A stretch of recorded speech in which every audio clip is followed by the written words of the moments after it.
Donald Trump's lawyers say their client is facing a cash crunch and is unable to finance a bond in New York over his civil fraud trial. But it's what he said at an Ohio rally this weekend that has many warning Trump's rhetoric has become especially alarming in a deeply divided country. Here's CTV's Washington Bureau Chief Joy Malbon.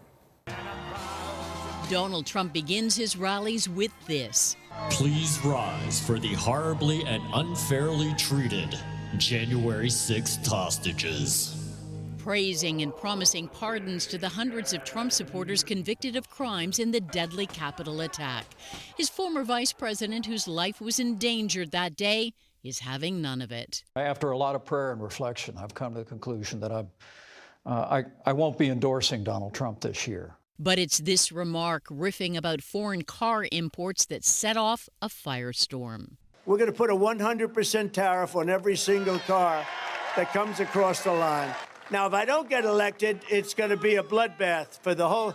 That's going to be the least of it. It's going to be a bloodbath for the country. That'll be the least of it. The Joe Biden re-election campaign seized on Trump's comments, releasing this new political ad. It's going to be a bloodbath for the country. Highlighting what they call Trump's pattern of inciting violence. Very fine people on both sides. This police officer who survived the Capitol attack says when Trump says it, believe it. That's what he's literally telling us, that he's going to be a dictator for one day. He's calling for political violence. What is there to stop him from doing those things?